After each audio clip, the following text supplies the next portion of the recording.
There you go. Good evening, everybody. It's great to have you here. I hope I'm not like booming now from the microphone. I'm Shelley Gazer. I'm the director of the Lifelong Learning Program here at Library College. And I'm thrilled to see so many people here. Thank you for coming out. This is a speaker series that the St. Augustine Historical Society and Lifelong Learning started, back in 2021? Yeah. And we're now into our 4th year. So it's just wonderful that we have such knowledgeable speakers and you're able to come to this beautiful hub. So I just wanted to welcome everyone. And at this point, I'm going to turn it over to Shelby Fox, who is a research assistant at the St. Augustine Historical Society, who will be introducing our speaker tonight, Nicole Diehm.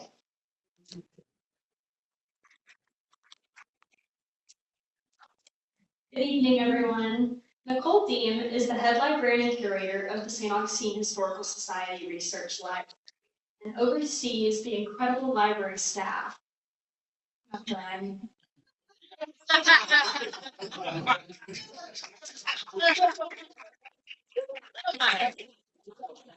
has worked over a decade in libraries. She worked as a digital collections librarian for Revs Institute in Naples, Florida, and has experience in corporate and university archives. She has also worked with institutions such as the Blanchard Museum in Punta Gorda, Florida, on oral history projects. Locally, Nicole has consulted for Trinity Church on digital collections and archives. She received her MA in history from Florida Gulf Coast University and her MIS from Florida State University. She also graduated with a digital archives specialist certificate from the Society of American Archivists. Currently, Nicole works in collaboration with local institutions, including Flagler College, UF and Governor's House, Fruitland Peninsula Historical Society, Jacksonville History Center, and Beaches Museum. Everyone, please welcome Nicole Diehm.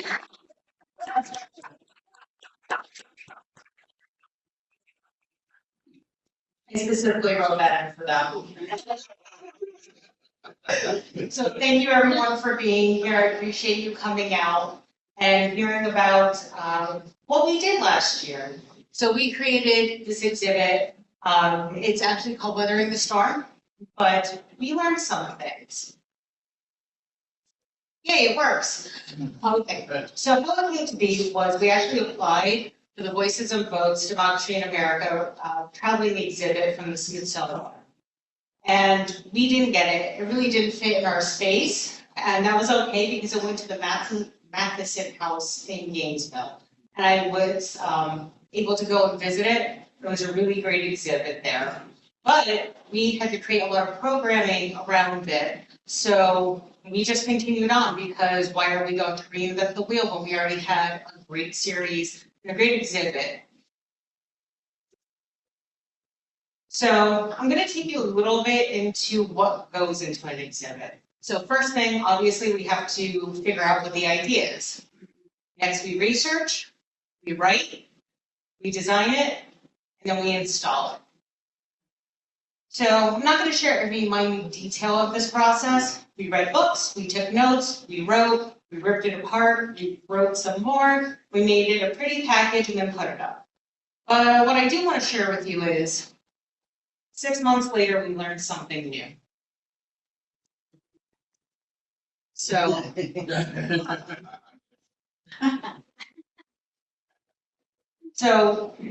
where we actually started, and also I want to point out something.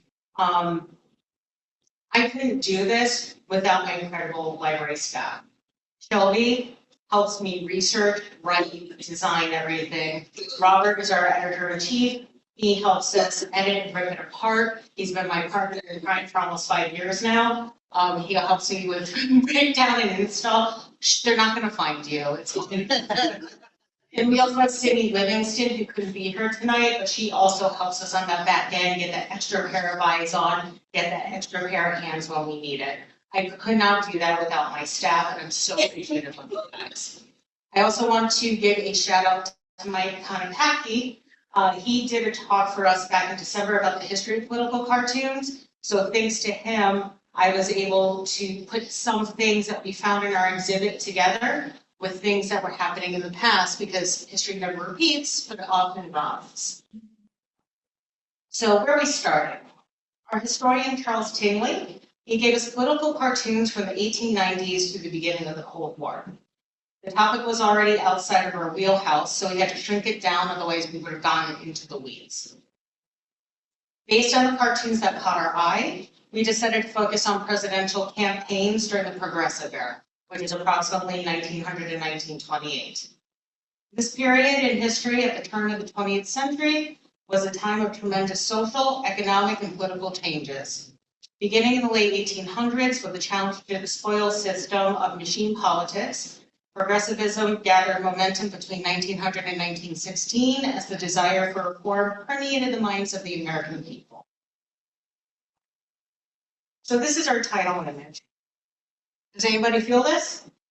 Especially last year? This is the first one that caught our eye. And again, we started doing this back in January, February of last year. It went up in September. So it's all about perception. Even 100 years ago, politics felt turbulent. The difference is in 1924, you had to wait for your daily or maybe evening newspaper. While I grew up with political cartoons, I didn't understand them. At the time, I was just too young to understand the politics.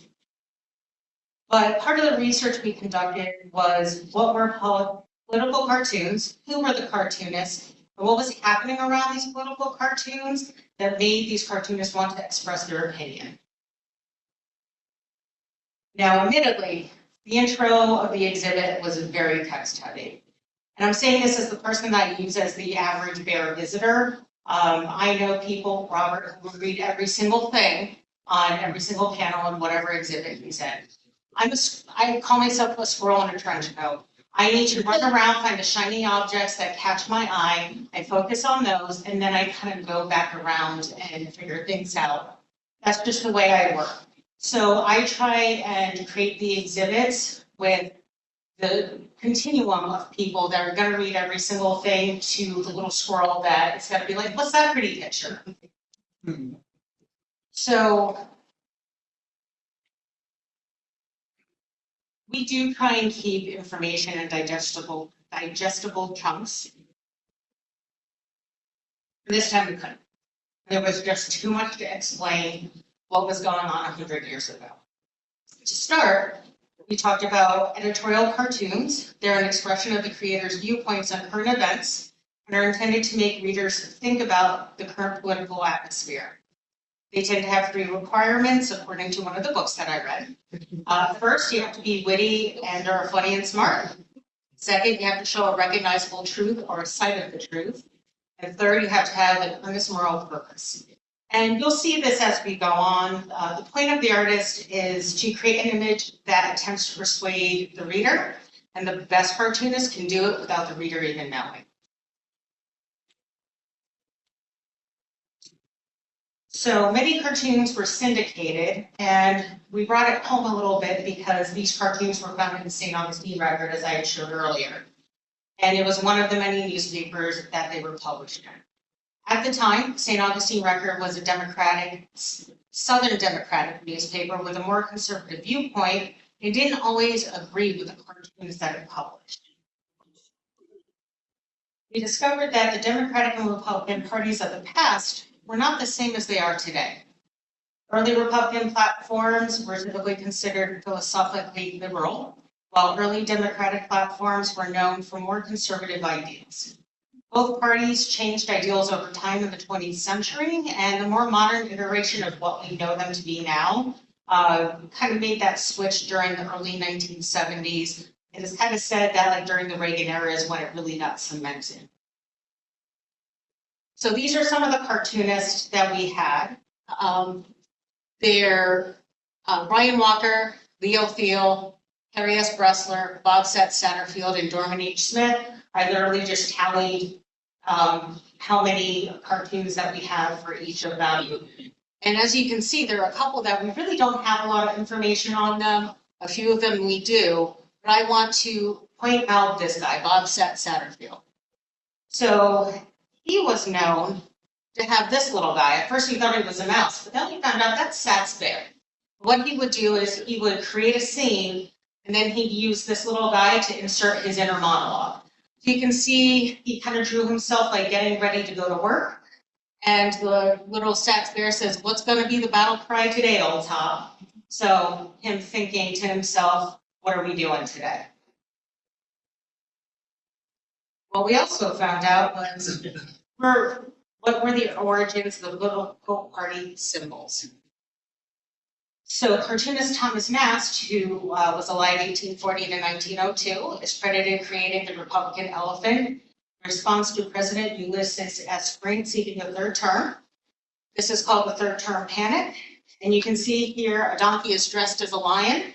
He's scaring off all the other animals in the zoo except for the fearless Republican elephant who's remaining firm. The donkey became a symbol during Andrew Jackson's 1828 presidential campaign when one of his opponents called him Jackass. So he allegedly decided to take it in stride and use it in his campaign posters and rode him all the way. So, and as you can see, thanks to Mike, this is where I learned that. So this quote comes from Woodrow Wilson's biographer. But the times in which men live always seem grand and awful times. So again, history isn't linear. So please note, because history is not linear, I'm going to go back and forth through time tonight. We need some context outside of where we landed in the exhibit itself. I want to show you that some of the problems that you even think of today were happening a century, 2 centuries ago. A lot of the same conversations are happening. And I think it's very important to show that while we see the political cartoons of the progressive era, they were still happening well before that. But we're going to start with my favorite wall. So this is the continental US. We have 1900 to 1932. We threw in 1932 because it made a nice even wall. But also, it put into context a lot of things. 1900, 1904, and 1908, there's still some states in the continental US that weren't states. And something I talked to political science professor Lorna Bracewell, and she had told me at one point that politics tend to flip-flop. You have to look at the history and see where the changes are happening, what was happening with the people at the time, who was making the changes that people wanted made. And this wall shows that. So we have the stats of all the presidential campaigns, the parties. We have the popular votes, the electoral votes. And this shows kind of at the top, it's almost kind of even, but then it switches in 1912. With Woodrow Wilson to mostly blue. That yellow is Teddy Roosevelt with the Progressive Party. So we have mostly blue. Again, 1920, it goes to red, and then 1932 pops back to blue. And I've only been able to vote for a couple decades. And I've seen that in my time as I've been allowed to vote as well. So it really put into perspective the change over time with the US. So we also had to do, we called it a quick history lesson, because white women's suffrage actually started in the 1840s, and I mention this because the 19th Amendment was ratified in 1920 during the Progressive era. But it really started almost a century earlier, and it went in waves. And here you see this is from August 1920. It's a really big headline. That's how big the actual articles were. I'm gonna have to start taking this with me. My favorite is this one. It actually ends here. This talks about how there's 4 prisoners who are afraid that they're incurably criminally insane. And this one is a Jersey cow gave birth to twins 2 years in a row. So very important to women's suffrage. So these are some of the cartoons that came up. In the first one, woman gets the right to vote. She's studying all the policies, and the husband says, "Florence, I've been voting for the last 40 years and I never studied them since." Sat there, said, I thought so. And then here, this is 1928, the wife wants to vote for Al Smith, and the husband says, well, if you vote for Herbert Hoover, I'll buy that little hat that you want. Even the cat is very surprised that he would try and do this. And then, again, 1924, you have the fat cat politician who doesn't think the woman's vote is going to amount to anything. You see here the little lady with the big stick vote that's going to make a difference. Now, just a reminder, this is the white woman's vote. There was very much a mindset of me before you, but it came to the Black population. But we do touch upon that as well. So this time was called the nadir of race relations. It's a term coined by Black historian and Pan-African activist Dr. Rayford Logan. It refers to the period from the end of Reconstruction in 1877 to the early 20th century, when racism, especially against Black Americans, was most apparent than any other time post-emancipation. In Florida, between 1890 and 1920, there were at least 176 people killed by lynch mobs, and all but 15 were Black. This backlash was against the newly gained rights and freedoms of Black Americans. And we purposely picked this image, it's a postcard, because it was very popular to have alligators devouring Black people. And it was something that the white population just thought was really, really funny. But we're gonna look back a little bit. So again, thanks to Mike, we have this one where you can see the Black population, if I remember correctly, they're able to vote. But in this one, it's a former slaveholder. I just want to double check and see if I had, yes, it's Reconstruction era. He's fallen in the water, about to go over the waterfall. Ulysses Grant says, my friend, I think you had better use all means to get ashore, even if it is a Black man that saves you. And he just absolutely refuses to take his hand. He'd rather go over the waterfall. Now we're going to move on a little bit. Cartoonists love to go after the character of presidential candidates. Al Smith holds a special place in my heart. I'm from Albany, New York. Oh, Yay! Everybody thinks New York City is the only New York. so wrong. I used to drive by the Alfred E. Smith building all the time. Had no idea who he was until I started doing this. I know, I'm sorry. So Al Smith was an Irish Catholic candidate in 1928, and he was part of Tammany Hall, which was a political machine.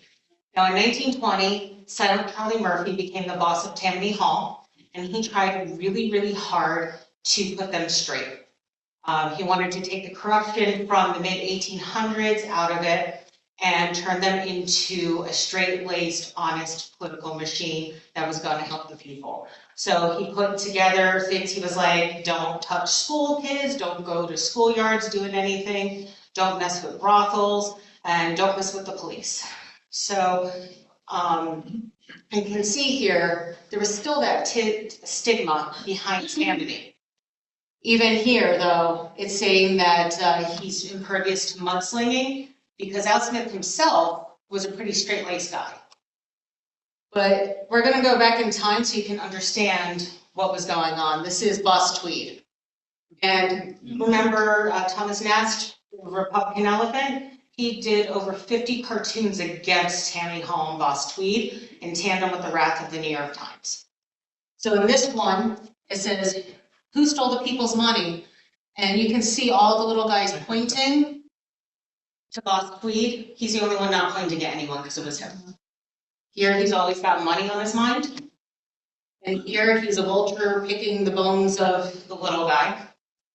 The one that really caught my eye, now mind you, most cartoons are about like this in a newspaper. Not this one.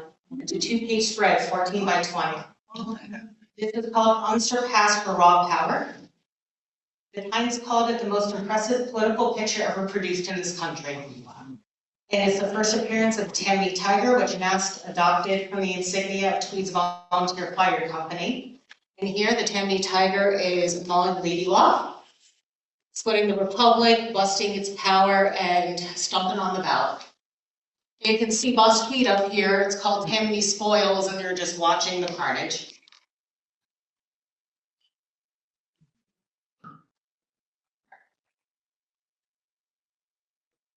So we're going to talk about my favorite president to learn about. Not because of his policies, but because how he became president. Alan Coolidge, 1920, well, he became president in 1924. He was VP to Warren G. Harding starting 1931. So in this, we see Coolidge, Boswell, and Davis just kind of hanging around the orchard, and they're literally just waiting to see who gets more apples falling on their side. The test called Coolidge platitudinous, dull, and humorless. And this is kind of true. So from what I understand about him, he just wanted to be governor of Massachusetts. He got there, he was a happy little clam, he just wanted to work for his people of Massachusetts. And then people from the Republican National Committee said, hey, look at that guy working. I think he should be VP. And Calvin Coolidge was like, no, that's too much. I don't know that I could do that. And they were like, no, you're working. So we need to make you VP. So they campaigned for him, and he became VP to Warren G. Harding. 1923, Warren G. Harding passes away. Calvin Coolidge finds out in the middle of the night. He wakes up, his father swears him in, goes back to bed.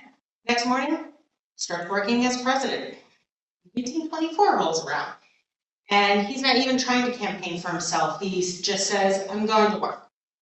Now, as VP, Warren G. Harding had a lot of scandal around him. And when people asked Calvin Coolidge what he thought about that, he said, I'm his VP, I work for him. My opinion doesn't matter. I do what he tells me to do. When 1924 rolls around, people think that he has such staunch politics, and they just love the fact that this is a guy who's just going to work. And a bunch of people around him campaign for him, and he wins again just because he's going to work. He's also the first president who uses press conferences to let people know what he's doing. So in 1924, once he becomes president, he has a talk with his wife, and they decide that he's not going to go for 1928. So when the 1928 campaign comes around, he calls a press conference, hands all the journalists a little piece of paper that says, I will not be campaigning for 1928. That's how Herbert Hoover jumps in against Al Smith. So he's my favorite because literally he's a guy who said, I'm going to go to work. And people are like, yeah, that's the guy we want, the guy who goes to work. And it's very often, it doesn't feel like that. Did everyone ever watch Office Space, where the guy's working really hard and then he starts goofing off, and then he starts getting promotions when he starts goofing off? The complete opposite. So we're going to talk about the character of two other presidents, Teddy Roosevelt. So Teddy Roosevelt was known for his big stick diplomacy, foreign policy that involves negotiating peacefully while threatening military force. In this cartoon, he's shown as a cannon with sword arms, gun legs. He even has a gun in his holster, and he's going after the Uncle Sam and the goats. This is a cartoon by Frank Bellew, 1864. In the opinion of him, Lincoln's reelection in 1864 made him a little longer. It symbolizes an increase in political stature and the perception that he had grown in the eyes of the public due to his successful leadership during the Civil War, particularly as the Union started to gain momentum towards victory. So essentially, the length represented is him growing in political power and influence. I wanted to put them together because one of the points of political cartoons is you have to characterize them correctly. If you made Lincoln a violent gorilla, it's not going to make any sense. If you made him an actual teddy bear, it's not going to make sense. So you have to make sure you get the characterization in order to prove that point in the cartoon. Next, we're going to talk about policies. So again, we're going to go back to Teddy Roosevelt. He was in office from 1901 to 1909. And he ran as the Republican Party candidate as a progressive reformer. And domestically, he sought to give the working man a square deal. Part of this policy was dismantling trusts, and that aimed to remove competition and establish a monopoly that benefited the corporations involved. And he faced strong opposition during his presidency for this mindset, as it was referred to as Rooseveltism, because the Democratic Party felt that state and local government should be more powerful than the federal government, and he didn't have the right to steamroll over everything. But this isn't the first time that we hear about people not liking monopolies. It goes back to Tudor England. This cartoon is actually from 1882. It's Prometheus chained to the Monopoly rock being mauled by a vulture. And this one, at the time, they didn't have the word trust yet. So trust didn't really start until about the Progressive era, as far as I can find. Another policy that people, or the cartoonists, went after was Teddy Roosevelt in 1912 going after his third term. So there's the anti-third term principle, and he is admonishing Teddy Roosevelt for trying a third time. Fun fact, the 22nd Amendment that actually limits presidents to 2 terms wasn't ratified until 1951, but they were already like, no.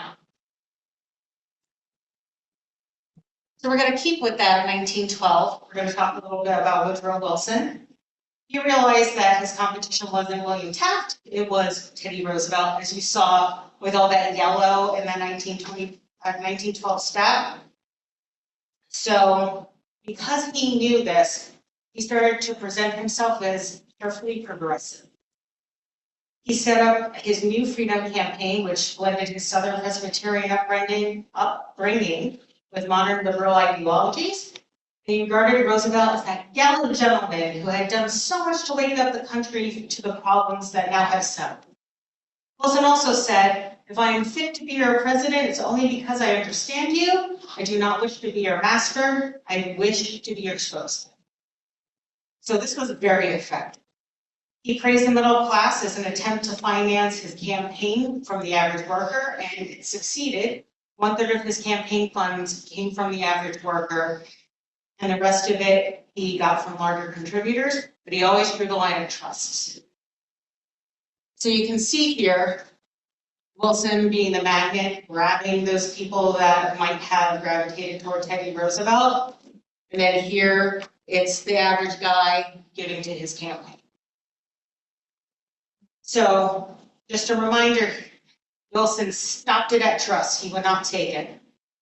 Teddy Roosevelt had a scandal about that in 1904, the trust buster. So 1904, George Cortelyou, the chairman of the Republican National Committee, received trust money for Roosevelt's 1904 presidential campaign. And it raised the question as to whether or not receiving money from trust for a political campaign should be made illegal. The Democratic Party said, "Look, we didn't do that." And Cortelyou and Roosevelt stayed pretty silent on it, which the Democratic Party felt was a confession for them dealing with. Despite the scandal, though, in 1904, Roosevelt swept the presidency and won the popular vote. Now, one thing, when we first saw this, we thought that was Teddy Roosevelt. It's actually him smiling down on the transaction. We didn't realize this was Cortelyou until we looked at his sleeve. And that's why we had to do a lot of research, because we were like, who the heck is Cortelyou? So that's kind of an example of we didn't know what was going on 100 years ago. We had to look this up. If we didn't explain the context of what was happening in these cartoons, I don't think a lot of people would know. So there were some other fun little scandals. There were 2 prominent women during Prohibition. So their scandals happened around 1928. But first we have Mabel Elizabeth Walker Willowbrandt. And they both have 4 names. I don't know why. So that's not part of Q&A later. But Willowbrandt became the first female public defender in Los Angeles after graduating with her law degree in 1916, almost unheard of. In 1920, she was appointed Assistant U.S. Attorney General under Presidents Warren B. Harding, and she stayed under Calvin Coolidge in 1924. And she faced the daunting task of implementing the Volstead Act, better known as Prohibition. By 1928, Calvin Coolidge announced he would not be campaigning and was done. Willowbrandt then supported her Hoover's presidential campaign and gave speeches to Protestant temperance groups. Remember Al Smith from earlier? In these speeches, she accused him of being behind the failure of prohibition in New York State. The Democratic Party and the press interpreted those speeches as intolerant Catholicism and made Willowbrandt out to be anti-Catholic. who ran the Republican Party distanced themselves from her. And after a press release, a story about her divorce from her husband, she resigned from her appointment and she finally finished out her law career in private practice for aviation. Next, we had Willie Brown Walker Caldwell. And she was the center of a brief national controversy brought to light by the Democratic press, in which Catholicism of Al Smith also came to light again. She was a civic leader and prominent figure in the Republican Party in the early 1900s. She became the first Republican committee woman for Virginia, serving 2 terms. So what happened with her was an official Republican Party letter bearing her stamped signature containing anti-Catholic language was published in the Washington Post. On stationery for the Republican National Committee, in a circular letter to the Republican ladies of Virginia, appeared the phrase Romanized or rum-ridden in respect to Al Smith. Now, she acknowledged dictating and sending the letter, but denied responsibility for the provocative phrase. Instead, she told the press that her secretary may have added her own words to the letter. Likely story. So Hoover quickly and publicly repudiated the remarks and distanced himself from her as well. Now, going back to prohibition a little bit, this is a witch, Librarian, wicked witch, and she is stirring her GOP kettle of bigotry, hate, and intolerance. And then we have here the GOP. And this is called not letting the right hand know what the left hand is doing. Is they're finding out about these 2 scandals at the same time, and they had no idea that what these women were saying this about Al Smith. Now, Caldwell blamed Al Smith about prohibition, but we have a cold reception everywhere by Joseph Kepler in 1889. In this, we have some northern states, some southern states, and for some reason, they said with Pennsylvania thrown in, I don't know why it's not a northern state, but that's okay. Here we have Mr. Prohibition with a sad little water bottle trying to walk through the street, being admonished by women, waving their brooms at them. The dogs are barking at him to get out of there. So even in the 1800s, Prohibition wasn't very popular, according to this cartoonist. Fun fact, Prohibition was passed in St. John's County a year before it was passed national.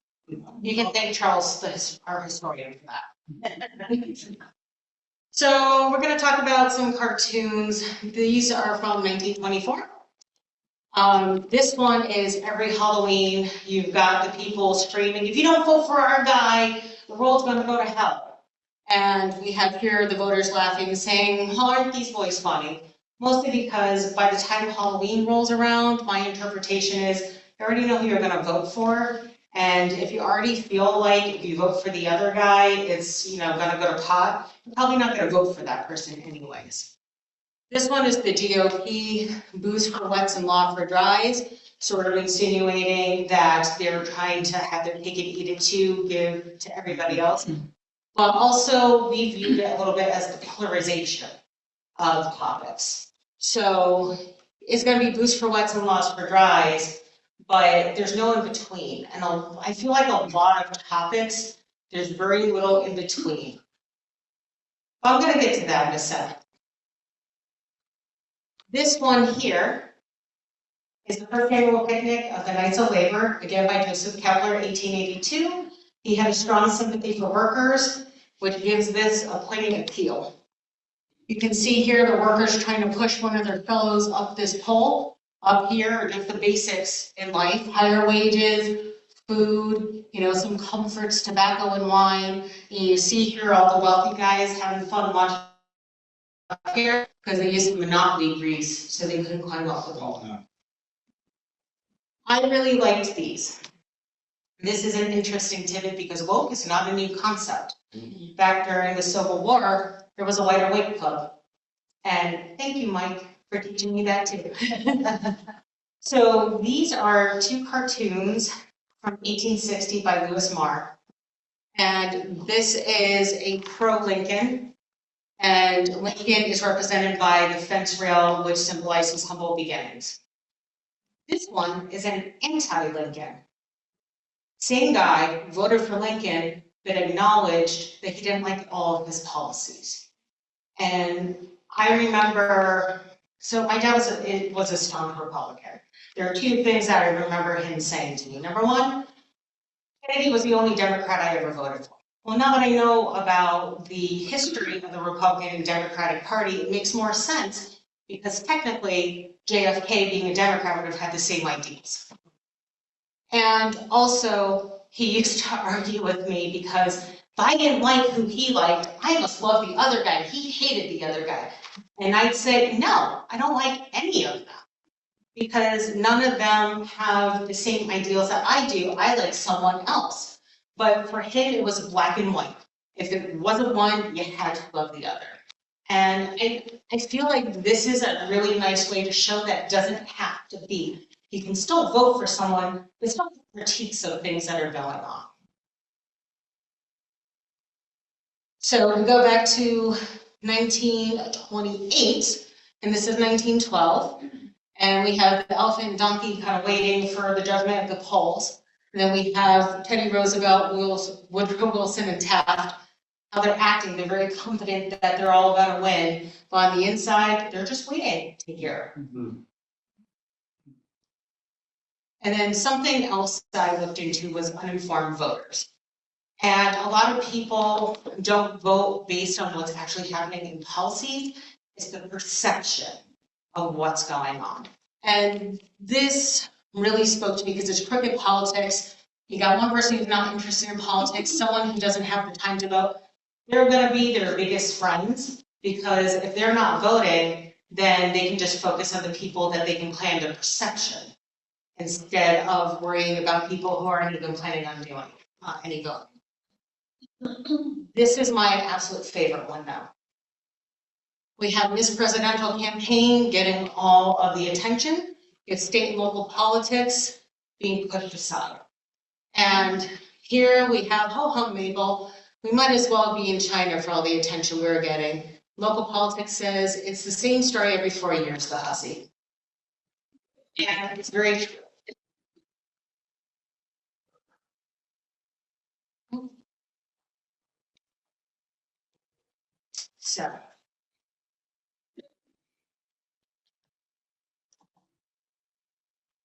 So overall, I learned that people may not vote for what they believe in, instead voting for their own perception of what they believe in. Today, we're overwhelmed with 24/7 news, infotainment, and social media. It feels almost impossible to escape the sensational stories that shape our perception. The truth is, the best place to initiate change is at the local and regional level. Real change comes from local and state politics. If you want change in your community, you have to get involved and make that change. Now, a lot of these cartoons were syndicated in reference to national events and subjects. St. Augustine isn't actually in its own little bubble. We're going to sliver the larger national pie, even though to locals at the time and even now, we're just a quaint old coastal town. Again, Joseph Kepler, 1890. Not only was the Senate filling up with millionaires, plutocracy or government by the wealthy seemed to be laying its grimy paw on the presidency. His words, not mine. A candidate did not necessarily have to be rich on his own right.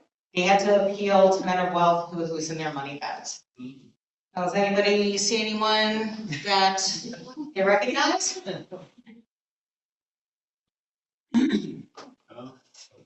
Wow. Bring it in house. Thank you very much.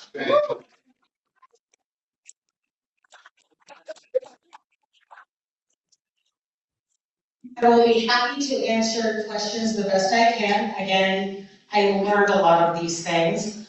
If you have specific questions about the history of political cartoons, everybody on the mic. And if I'm not sure, Shelby, I might ask you to give your 2 cents too. Does anybody have any questions? So I know, what was it called, the satire? I've seen very similar things in modern political cartoons, online and in newspapers. Is that inspired by the bear, or is it just a constant in the how people make these cartoons? I'll be honest, I'm not sure. We thought he was a mouse at first. And it took us it was actually very difficult to us, to figure that out. Mike, do you know the answer to that by any It chance? was mostly a personal, it was like signing your name twice, because they would have this little character, and then they would be known by that little character. Frankly, I don't know of anybody that does that now. The sad difference between now and then is that there are very few political cartoonists who make a living out of cartooning, maybe a dozen at the most, where in those days you had, especially like the cartoon you had on Kepler, I mean, those were color lithographs. I mean, there were huge prints in the newspaper. And newspapers like the Washington Post, they don't have a toilet page much anymore, and their cartoonist Antonius resigned because he did a cartoon making fun of Bezos, who owns the Post, and they wouldn't run it. And the interesting thing is that it was actually making fun of a cartoon that I think Kepler had done 100 years ago. It was kind of poking fun at the same kind of thing, but that's not allowed. So the New York Times doesn't have a political cartoons. There are very few big city newspapers left, for one thing, because I'm from Wisconsin, so Milwaukee always had two newspapers. Chicago had 4 or 5, and they all had political cartoons, but now that's all gone. And so the art form, it's becoming a part of history, but it's not. What we're seeing online, you can't make a living drawing cartoons that you post on Facebook. It's just, the tragedy is that our local newspapers are dying, and so is the art of political cartoon. Who else has a question? Yes, sir. So how many political cartoons were in a typical edition of the St. Augustine Record on a daily basis? I think we found maybe 2 or 3 per edition. Charles literally handed us a stack about that tall between that time, what caught his attention, but we would find them within a very small time frame, sometimes the same paper. And they were really big, so one could possibly fit the entire page. Yeah. Yes, sir. It's not a question, it's more of an observation. I think the one that was most notable to me that I looked at as often as I could and even had a book of illustrations was Mike Lukovich, Atlanta. I don't know if you're familiar with. Well, I think he's still working. Yeah. He's probably one of the few that still has a full-time job. That's amazing. He gets the point across with his cartoons. The best ones definitely do. That's why we chose the ones that we did, because we didn't know the context, but we could tell what the cartoonist was trying to say. Yes, sir. Is there anything like that now that is not the cartoon, but that is similar, where people are using some of the same things that they're trying to convey in order to be able to capture people's attention? I would say names. Where? Everywhere. Yes. So let me look at the actual definition of a meme for you. Because they actually started, I think the one that they call the first official meme was like. Oh boy, World War II. There you go. Right. See, that's why I bring Robert. That's why I bring these guys. Yep. So the definition.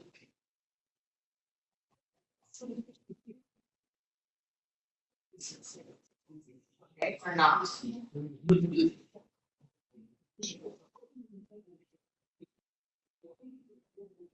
Of course. We don't want to be that format.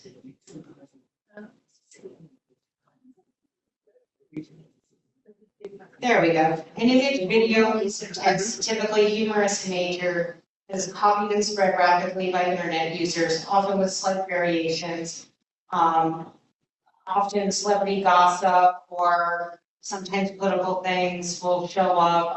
Often you'll also get memes based on TV shows. So it's, they say that there's always one audience reaction, like when the Oscars get made. So it'll be like a moment in time, maybe like Adrian Brody just gave that like 5-minute speech when you're supposed to give 45-second speeches at the Oscars, and now he's just getting blasted. So all of those little snapshots that you see of someone like making a comment on it, or maybe a picture of him with something, that's me. So I think they've evolved into that, but it's not necessarily something that people are making a living off of. It's not strictly politics. Yeah, Would a picture like this have been hand drawn? this was a lithograph. Oh, Yes. is there anything done with like regional papers? Because a lot of them were owned by these guys. In fact, most of the papers and largely even some of the commercials. So how did that affect the cartoons? So in the beginning, the cartoonists that had like the most information, they'd be syndicated in many different cartoons. So they may have a main one, but then they worked with like a company or like a syndicate. They worked with a syndicate and it would go to whatever publishers that they worked with. I was gonna try and go back and then I realized that's way too many slides to try and just go back. Anybody else? Thank you so much.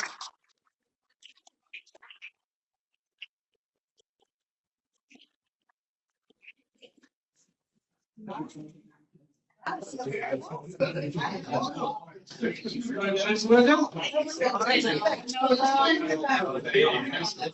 one, it's about me, but the next one was that. Always